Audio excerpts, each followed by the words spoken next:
Hey everyone out there in Realvolve land. My name is Mark Stepp. I am the Chief Innovation Officer here at Realvolve and looking forward to helping you guys with this Fireside Chat. The way this particular webinar is set up is I'm depending on you guys to ask questions. Now, we did have some questions that were sent in during the registration process, so we're going to kind of hit some of those, but on your control panel of GoToWebinar, there is an area there for questions. Please, please, please type in your questions as we go through. We're going to hit a few of the standard questions that most everybody has, but definitely if you have something that is just really a challenging question, definitely type it in. The only thing that I do want to ask is that if this is more like a bug or you need some help with your particular account, that would probably be better for like an online chat type process. So kind of think about what your question is.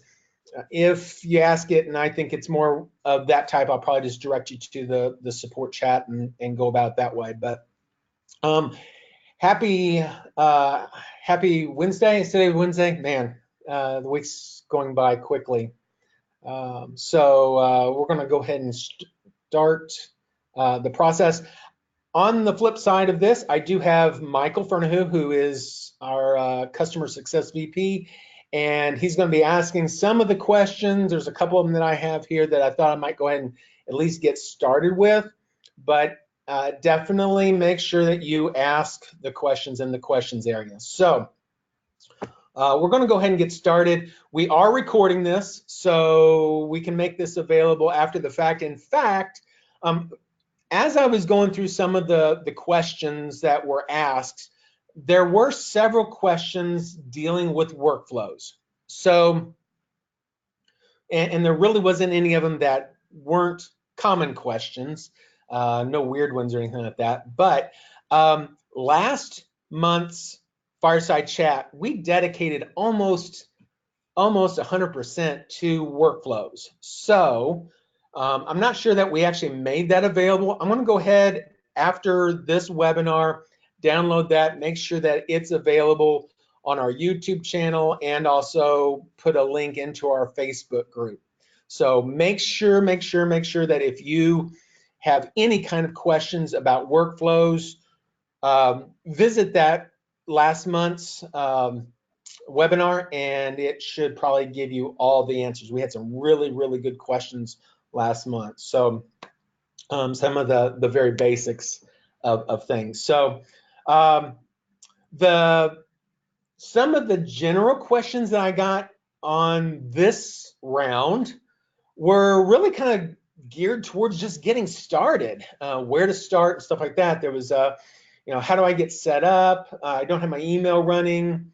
What's the best way to learn the system? Those types of questions. So I want to cover those really quickly and make sure that you're aware of some resources that we do have available. Now, we have, I think, 2 or 3 times a week, if you're brand new, and if you've not gone through it, actually, if you have gone through it already, you can go through it again. I don't think there's a problem with that at all. But there are some getting started webinars that Michael Shawley does, and he will take you through kind of how to get set up on Realvolve.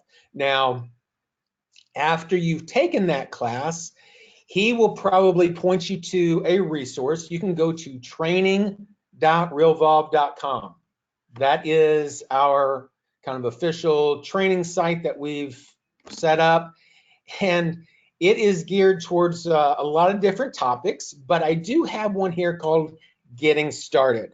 And if you go through this little piece, now it's not as much of a training site as it is more of a checklist of these are the things that you really need to go through. And these are the types of things that Michael goes through whenever he takes you through his webinar. And again, we do that, I think, 3 times a week, 4 times a week for all the new users. A lot of people coming on. And if you've been through it, maybe we're going through some things and didn't get everything done, go through this. Now, whenever you come into our training site, there is a registration area. This is a separate registration from Realvolve. You register basically for being a student in the Realvolve training site. Once you get signed in, you can click on any of the different courses. You can subscribe to the course. I'm currently subscribed to it, so it says unsubscribe now, but you can subscribe to the course, and then each of the different courses have lessons, and you just kind of go through, click on the individual lesson that you need to know about, and it will take you kind of step by step through the things. And again, this getting started one is not as much of a training lesson as it is things that you need to make sure that you go through or understand or set up whenever you're first getting started. Why? Well, because whenever you're using Realvolve, and here's the thing, people don't always think about this, and I try to help people understand Realvolve. It's not as hard as most people think, but here's the thing. We do everything, almost everything, dealing with setting up your system, whatever that be, similar to like a McDonald's franchise or a Wendy's franchise or whatever, where there are steps that you go through every day. You make your hamburger the same way every day. Now, there may be some customization on every one of them, but pretty much you have your set schedule of things that you do whenever you get a new lead in, whenever you get a new listing, whenever you get a new transaction or a buyer. These are things that if you will set Realvolve up, and that's the key to this, is if you will set Realvolve up for the way you do business, you'll be set. Realvolve is not like other systems where you just kind of log in and you can log in, you can search your contacts, you can do different things, but we're really set up to be systematized. And that doesn't mean you're losing your personality. It actually gives you the ability to customize and personalize Realvolve the way you do business. So whenever a new lead comes in, have a workflow set up. That workflow goes in and it organizes your new leads in a list of checklist items or to-do lists. We call them workflows, where it says, okay, today I need to send my email. Today I need to send a text message. Today you need to do this or that or whatever it is. So you set up your workflow to do certain things. Same type of thing for pre-listing, listings, marketing, those types of things that you do on a repetitive basis. If you do it more than twice, some people say more than once, but if you do it more than twice at any given time, it should be systematized. It should be set up. So what that means is kind of digging in and learning what we do. Well, if you set up your workflows and you set up templates and stuff like that, but you fail to go through the settings area, making sure your email's set up, turning on certain automations, or setting up your SMS services, the automation can't work. And all of these items in the settings area basically get you started so that you can automate the rest of your business. Okay? So while it seems tedious and kind of a pain in the butt to go through, I realize that, we allow you to customize it because we want to give you some say-so on how it's customized. Now, if we just turned around and said, hey, here's the system, use it as it is, well, then it's not you. So we're all about being, part of Realvolve is being real. And being real means being you, not us. So make sure you go in and you customize the system. So set up the lesson, or set up your login, come in and look at some of these different types of trainings that are out here. We've got things for templates and workflows and transactions and properties, reporting.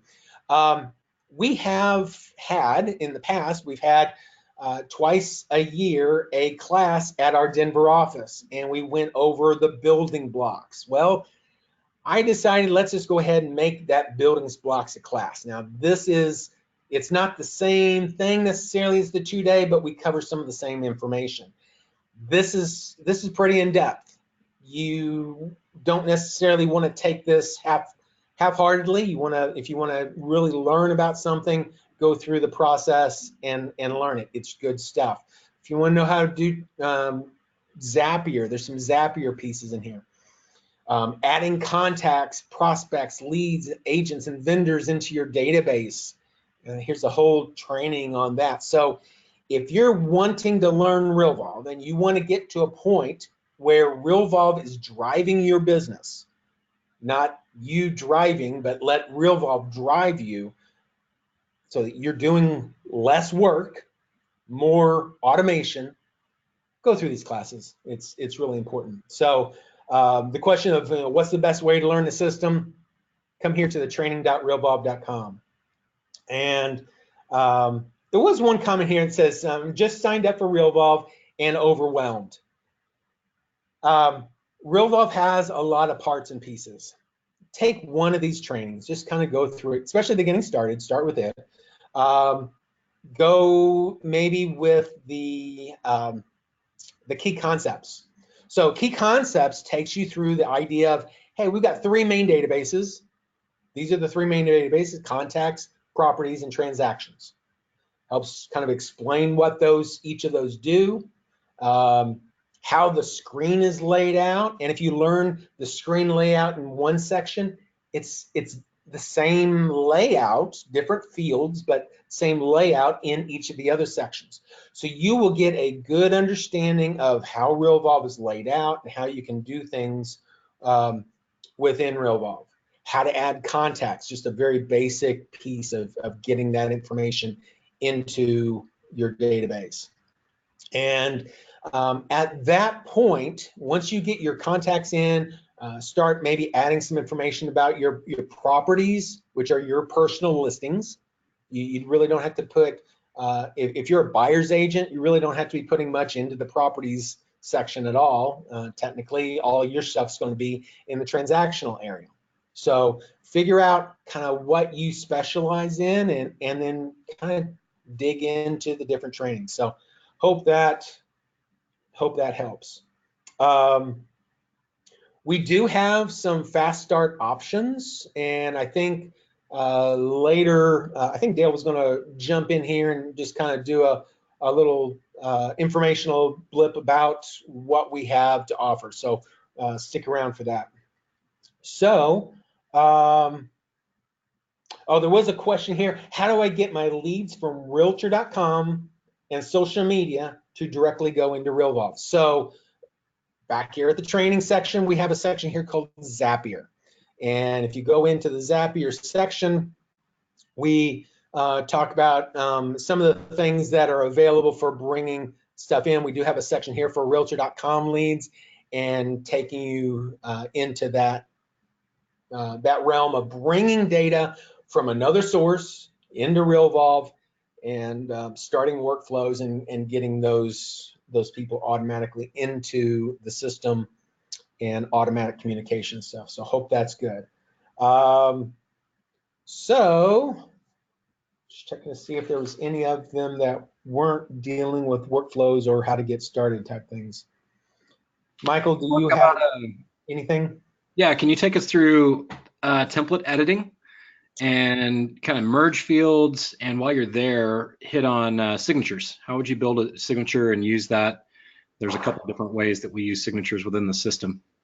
Absolutely. So great question. So, okay, going back to the automation stuff, I mean, everything that we do is automation. Pre-build it so that you don't have to do it at the time that you need it. Does that make sense? So workflows are our instructional piece. They tell you, hey, you need to send an email at this point, or you need to send a text message at this point, or you need to do do something, a to-do or something at this point through some process. Well, whenever you need to send that message, whether it be an email, a text message, whatever, Those messages, the pre-built layout, we call them templates, are things that are pre-written. And I've got a lot of kind of junk in here for right now. Let me pull up one of these. Okay, so here is a buyer lead response. Now, I'm just going to go ahead and create a brand new one just to let you see this, but to show you kind of the overall idea of this, we're going to use this template as one. So this is an email template. And whenever we add one, I'll go through the process of adding one. We'll add a title to it. We're going to add the use with, and I'll explain that in a minute. You can add tags to this so you can search them very easily. And then there's this via. The via basically says, how am I going to be sending this message?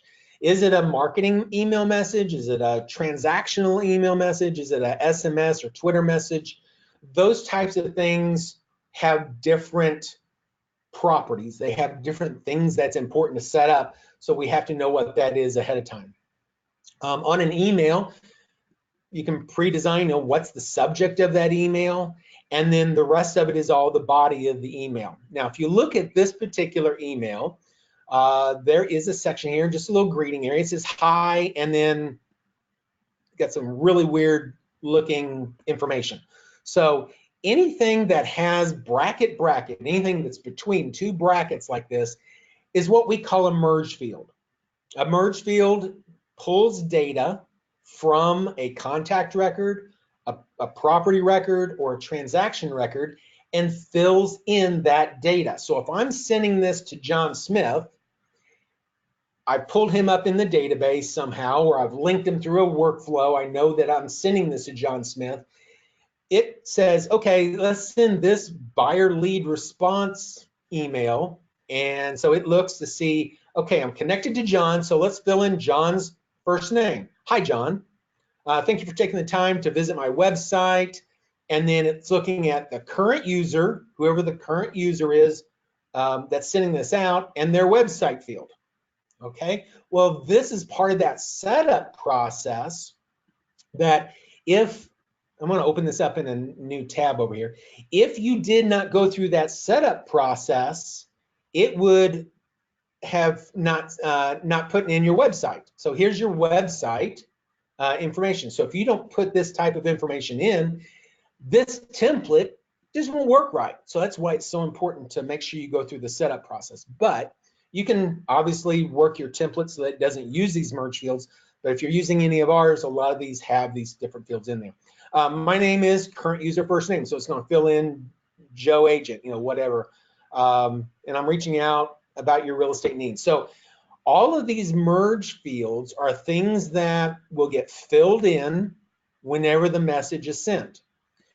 Customizing these messages to the way you speak, the way you talk. I could create all kinds of different templates for you, and you could send those templates, but it won't sound authentic. We want you to sound authentic. So go through these templates, take a look at them. You can certainly use the ones that we've got.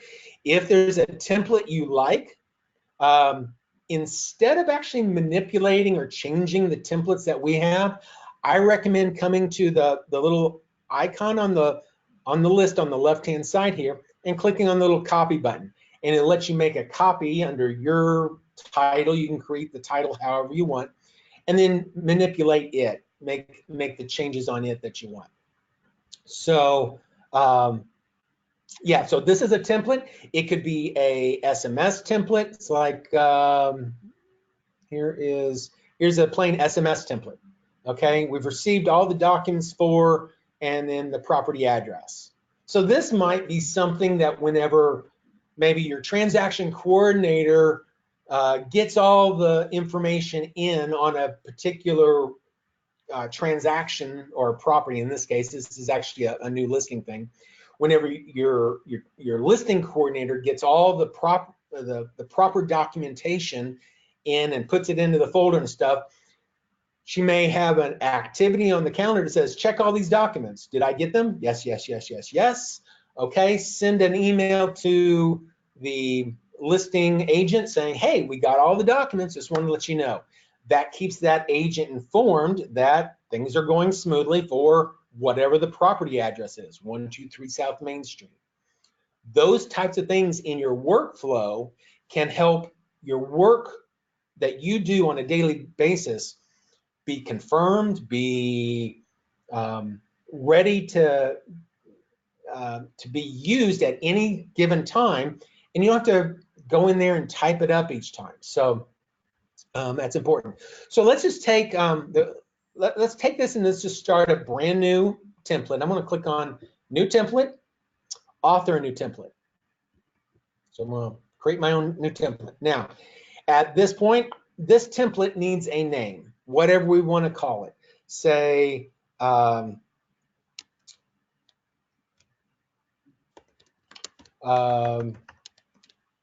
new lead, thank you. Okay, now, whenever I type in templates, you don't have to do this, but whenever I type in templates, if I'm doing this part of a workflow, I will typically put some kind of code in there. You'll see over here on the left-hand side, they have AC016 or AC017. That's just a code that lets me know that that's for an active contact or something like that. And it was the 15th letter that was written, the 16th letter that was written. So it just kind of groups them together. No big deal. If you don't want to do that, you don't have to. I'm just going to put in for this, however, I'm just going to put in just so I can find it real quick, 4 M's. Okay, so new lead, thank you. Now, since it's dealing with a new lead, I need to know how am I going to use this template? Am I going to use this within sending this template because it's going to have merge fields? Where are those merge fields going to come from? Are they going to come from our contact database, our property database, or our transaction database? So if I'm dealing with a new lead, I may not have a property or transaction on them yet, just a contact, so I'm going to choose contact. The subject is a field where it's the pre-written subject of an email. So what do I want to say as a subject? Well, I could say, thanks for visiting my website. You know, whatever. You put in whatever you want. And then in the body, this is where we're going to type in the message. Now, those merge fields, a lot of people get hung up on those. Super simple.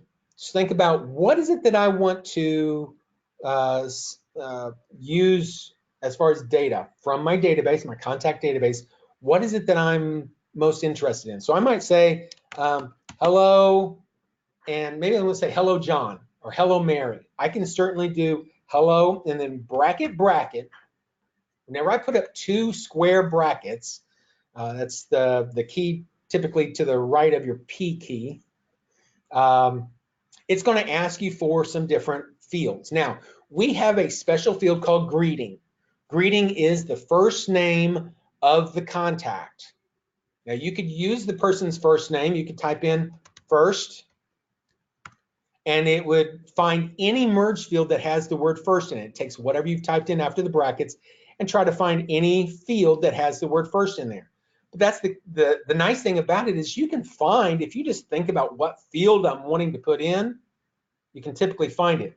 Now, because I'm wanting this to be part of the greeting, hello, John, hello, Mary, it could be where I'm doing a record that has both husband and wife, where it might say, hello, John and Mary. The greeting field carries that. That's the information that's in there. So I just select that from the drop down and it fills in the rest of the information for me. No big deal. I can put in whatever I want to in the body of this. If there's other merge fields I want to put in, I can select from any of the different merge fields that's available. So you just select what you want. Maybe I want address, contact's main address. I can put that in there. Once you type in the body of your message and you want to sign this with your signature, you could go in there and type in a signature. You could. I don't recommend that. We have a merge field, bracket, bracket, signature, in which case you select that, and I'm just going to go ahead and save that. What it does is whenever it sends this message, it's going to fill in the greeting, hello, John, or hello, John and Mary. And then it also says, hey, let's go look for a signature template and merge that in. So if I come up here, and this is a special, there's signature, header, and footer. There's 3 different special merge fields that you can do. I'm going to look for signature. Now, I've got some extra ones on here, but there's 2 main items that you need to know about. There is a signature, and then there's a signature enhanced. So I've got some crazy stuff here. Don't worry too much. It's the way I have it in my template for testing purposes. But you can set up your personal signature in this. Now, your main signature should be in signature enhanced. That's just always look for signature enhanced, put your stuff in there, and you should be good.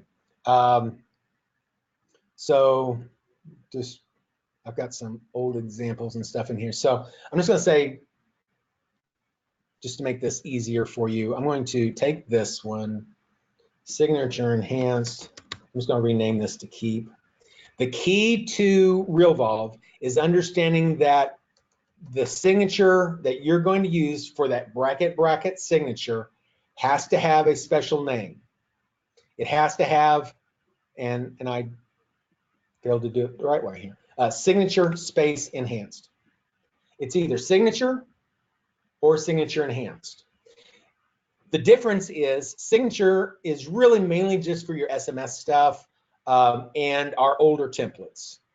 Signature enhanced is for any new template that you create is always an enhanced template, and it uses this enhanced signature. So I can come in here, I can customize this with whatever I want.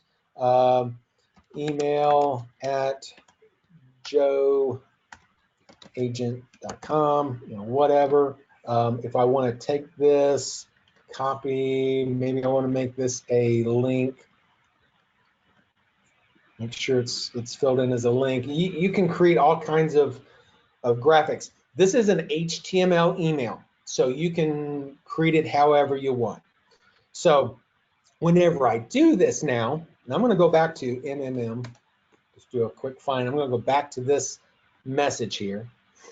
So I don't know who the greeting is yet, but if I come in here to preview, now you can see a preview of hello greeting. It doesn't know who to put that in there yet. And I don't have a main address for that person. You'll see that it's gone ahead and put in my signature where that signature merge field is at. So you can create your own custom signature. You can put anything you want in there. If you're in certain states where you are required to put disclaimers, disclosures, and stuff like that at the bottom saying that you are who you are as an independent contractor, blah, blah, blah, do it. Put that into your signature your signature enhanced template, and the next time you send out an email, it will go out with that information. Is that all the question? I know that was kind of very wordy, but I want to make sure everything was covered. That was good. A little bit of a follow-up to that. So in the settings, there is an auto signature setting, and doesn't have anything to do with what you just talked about. So can you explain the difference there? Yeah, so in the drop down, whenever you click on the drop down and go to settings, over on the list view side, the left-hand side of the screen, we have a section here for emails. Now, in emails, we do have this auto signature option, and you can turn it on or off, okay?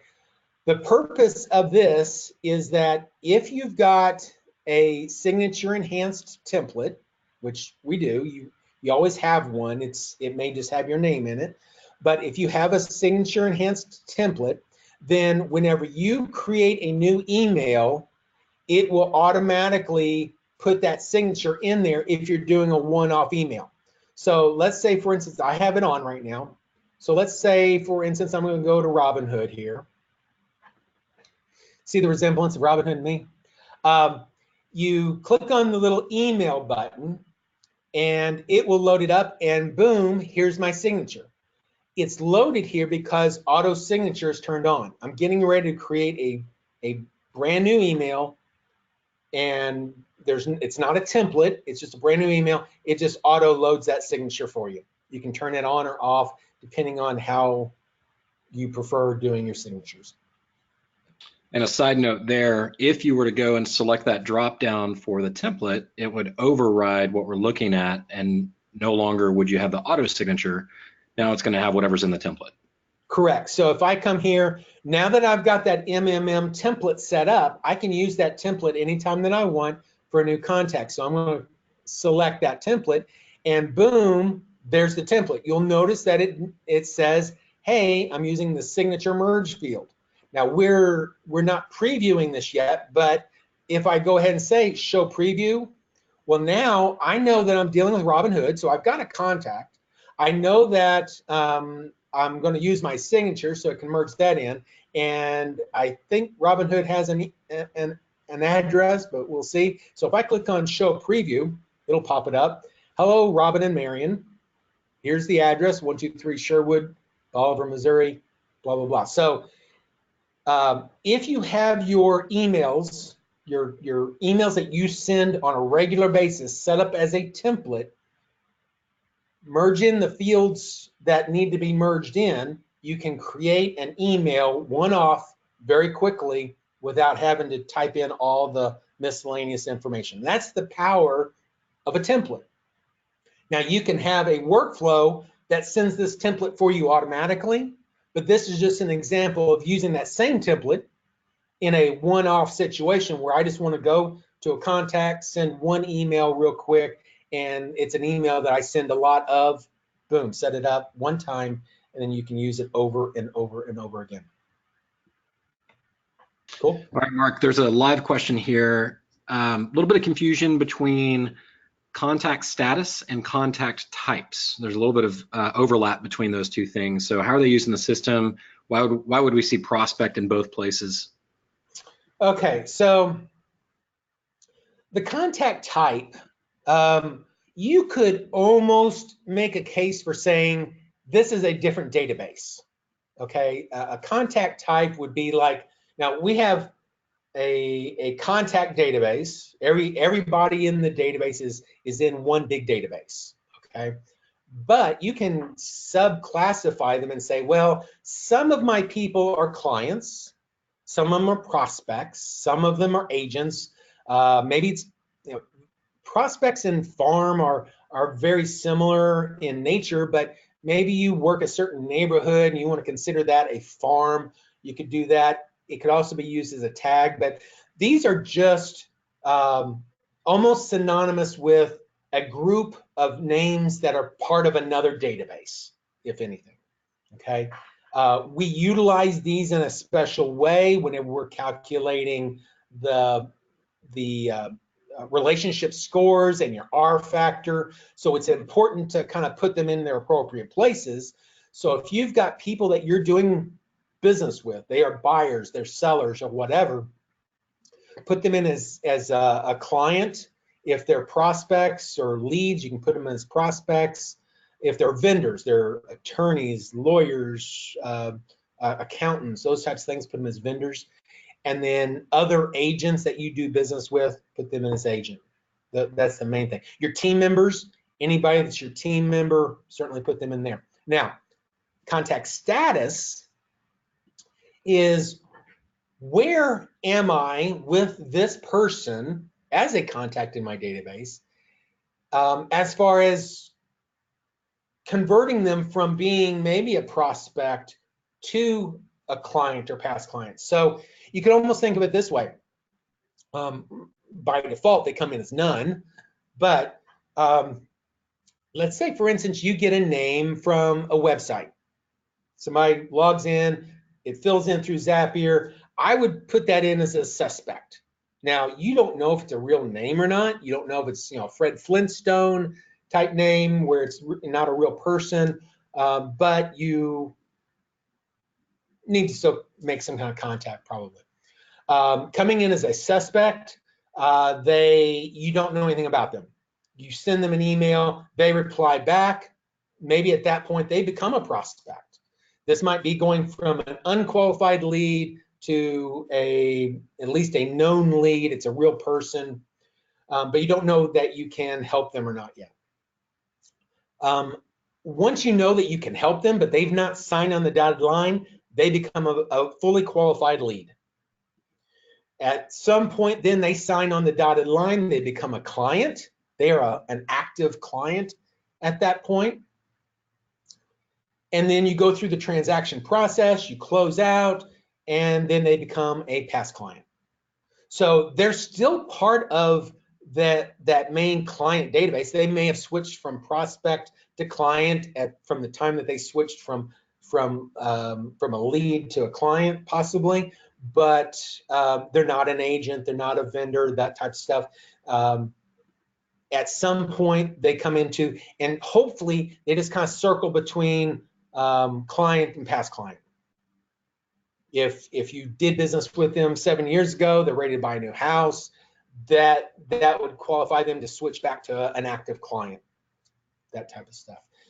Whenever you're dealing with leads to client, prospect client, we have a stage area where it's kind of a in-between type thing. If I know that they're a suspect, so let's say they're still a client or a prospect. I mean, you could put them in as prospect, whatever. But they're a suspect, brand new person in your database, and you don't really know the stage, but I typically put them in as an aware suspect. I'm aware that they're there in the database. You send them an email, they reply back. They now become a prospect because you know about them. Well, it just changed to no for you automatically. So there's some automation in there. At some point, they decide, well, I'm going to be a lead. It's a fully qualified lead, and you're still doing marketing and stuff. And then at some point, they change to a client. Well, that client then, typically it goes to like. It could go to trust. Kind of depends on some numbers and stuff there. But if somebody likes you, typically they do business with you. You want people at stage like. That's the deal. You want them to start off there. Once they do business with you at least once, maybe twice, at the twice part, they trust you. They know you do business ethically, and they like how you do. They trust you. Maybe they're referring people to you. They trust you. That whole process there of contact type, at that point, they'd really become they'd be client, not prospect at that point. But these three fields are used in cooperation of the cross. If we come over here to the dashboard, you can see this contact cross section. We're looking at suspects, prospect, leads, past clients that are aware, know, like, and trust you. And this fail-safe process of maybe these people are on workflows, maybe they're not, but I contacted them and I want to make sure that I contact them at least weekly or at least 90 days or whatever. This chart here says, hey, you've got people that are clients that like you. There's 3 of them in here that you've not contacted in a certain number of days, and you've told the system, hey, I want to contact them every 90 days, but you haven't. And it's kind of bringing them to your attention so you don't let them fall through the cracks. Using those 3 fields in the way that we're using them helps you organize your database and helps people from falling through the cracks. So that was a long description, but I think it's confusing until you understand what it actually does, and I hope that helped. Yeah, and JB had a follow-up question on that, and I can answer this one. The reason that you have those 2 separate fields is because on the contact type, you're pulling those people out of consideration when it comes to things like the R factor. So when you're talking about building relationships with your clients, with your leads, you don't want your relationship, your contact, how many times you've emailed your vendor to be considered in that number.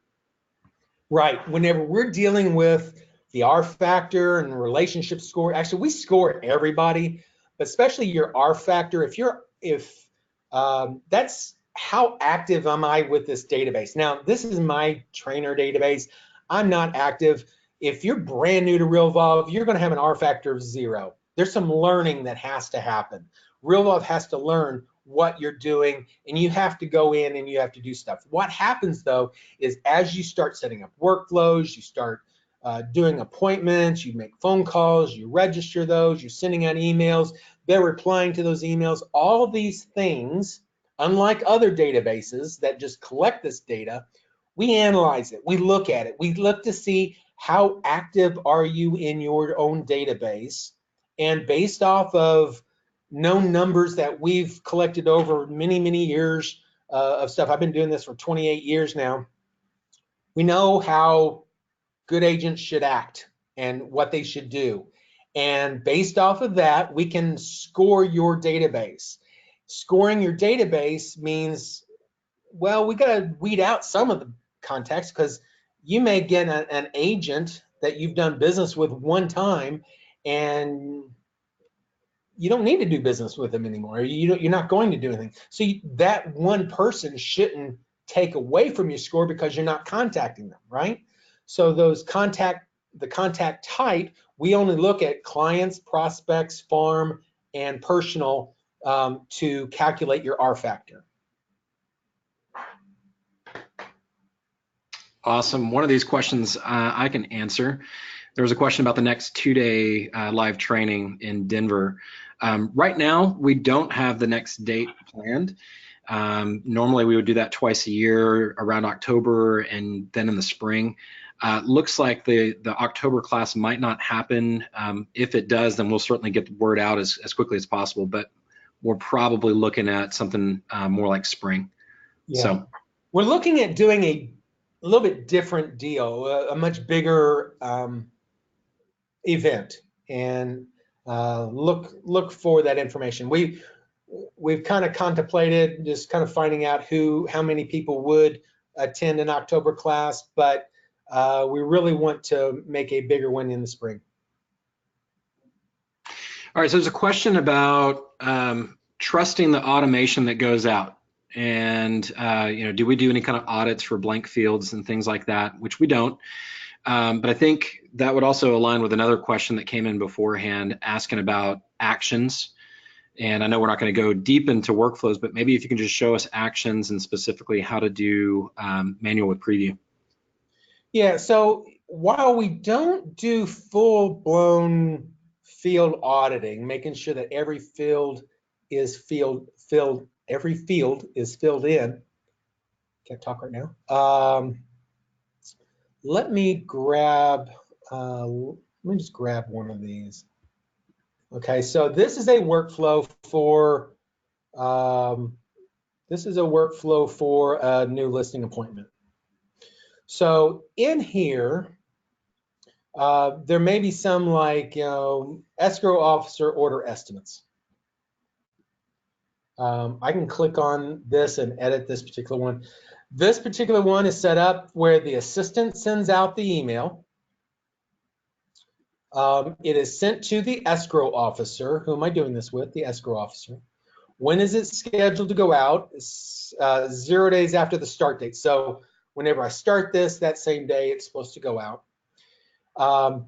Over here is the action. Now you can have multiple actions, but this only has one action, and its action is to send an email with preview. So you have the options of coming in here and saying, well, send it automatically, send it immediately. This is more like an autoresponder. It doesn't wait for any given date or time. It just blasts it out. But send manually with preview gives you the option that before it actually sends it out, it gives you the option to preview it on the screen. So you can go through and read it if you want. It lists which message are we sending, and you can click on this little icon here so that it opens up that template without having to go search for it or anything in another window. So this is just a quick little message, and there are some things in red here. So basically, before it gets sent out, they're saying, check over these things and remove them off the email before you actually send it. But it fills it in. But here's the deal: you can do some auditing, but it's not automatic auditing. What you can do is, let's just say, for instance, in this particular email, I wanted to put in here that the listing price was such and such, whatever. So I do bracket, bracket, listing price. Okay, so it puts in that merge field. I'm not going to save it, but I could save it. So what you can do is that before this email gets sent out, you can set up a checklist, and a checklist basically says, hey, this activity is not complete until my checklist is complete. And in this checklist, I could put in very easily listing price. So now whenever this activity comes up on my calendar, I go to complete it. It's going to show a checkbox, a checklist, and there could be multiple fields in here that say, hey, make sure you filled in the listing price. And if it has, you check it off. And then once it's checked off, that activity is considered complete. And then, and only then, will that action be made available to you.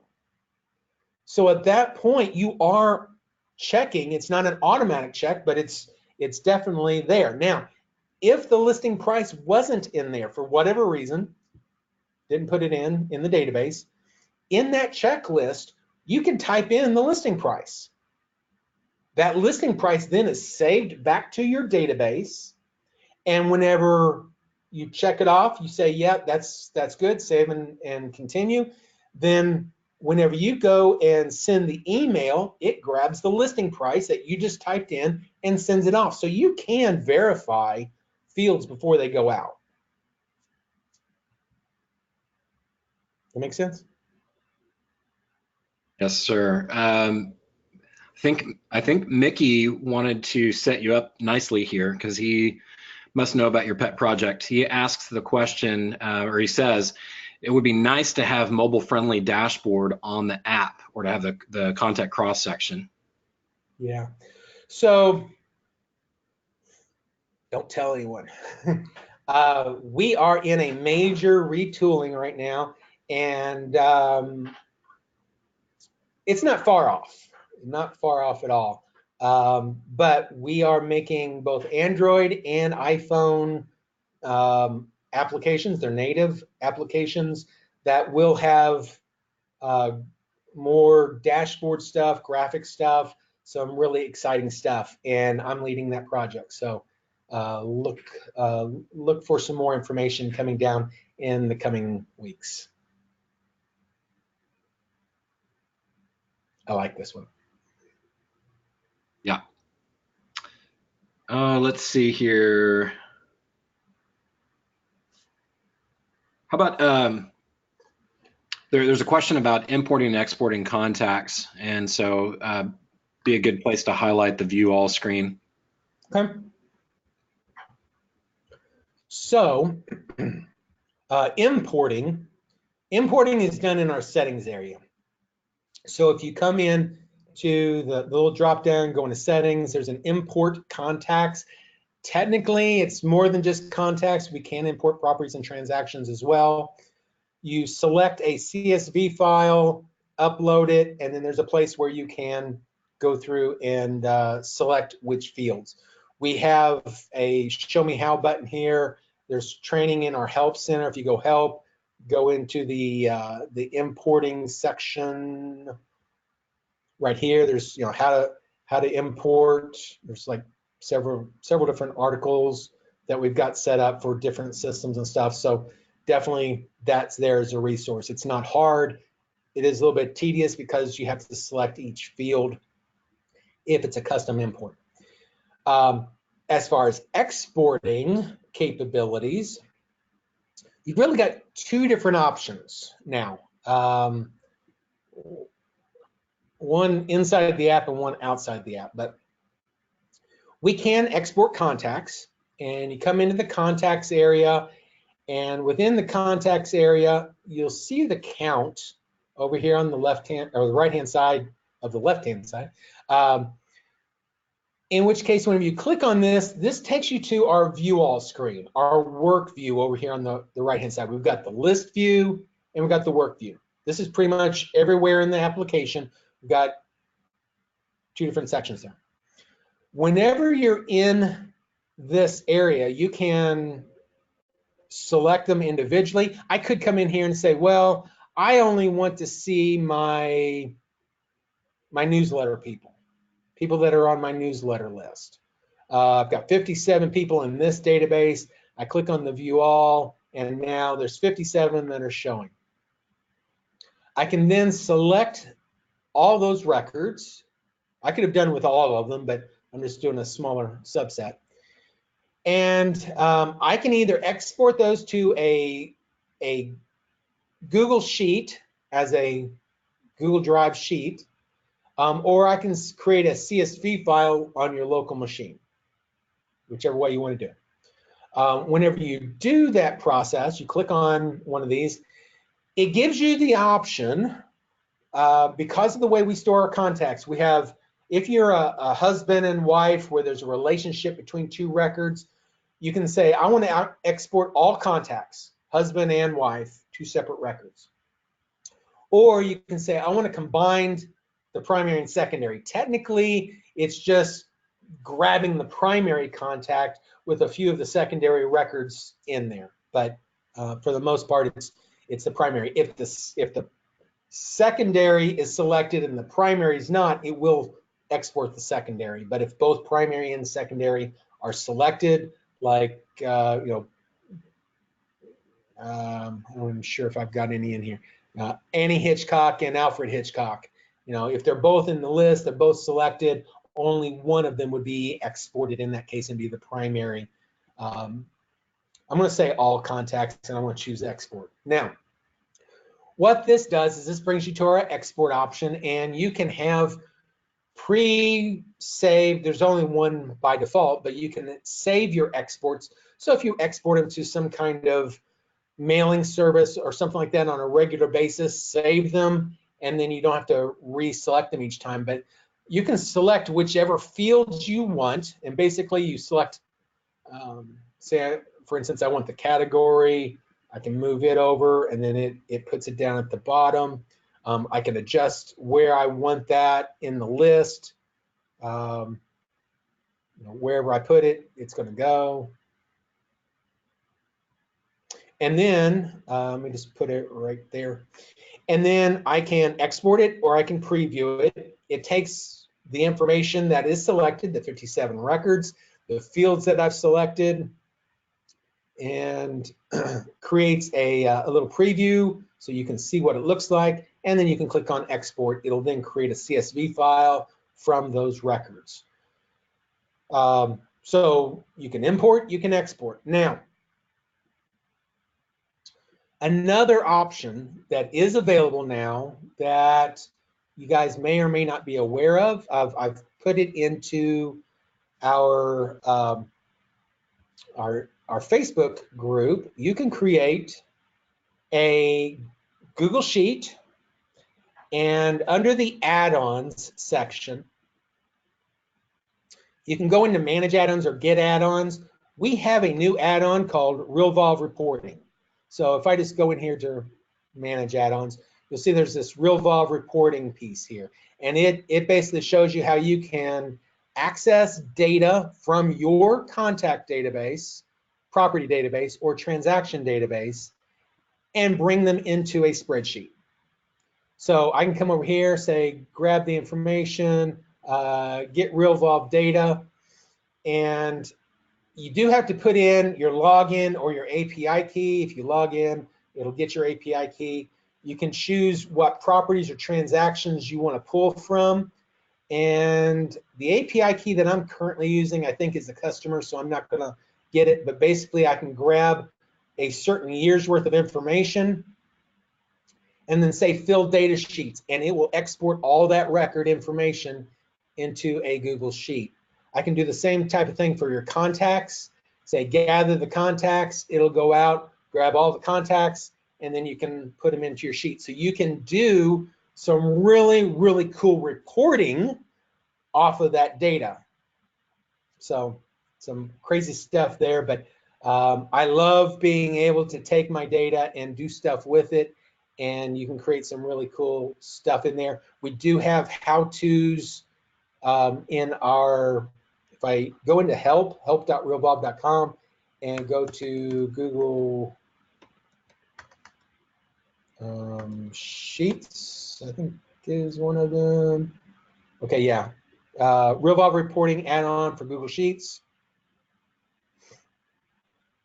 We've got basically a video on how you can take the data from within Realvolve and create some reporting on your properties, your transactions, or whatever, and a lot of information on what you can do there.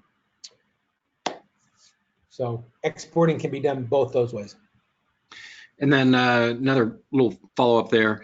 So go back to the view all screen there, and the question was just, can you sort your transactions based on something like close date? So using that view all screen. So we have a sort option here where you can do by home purchase anniversary.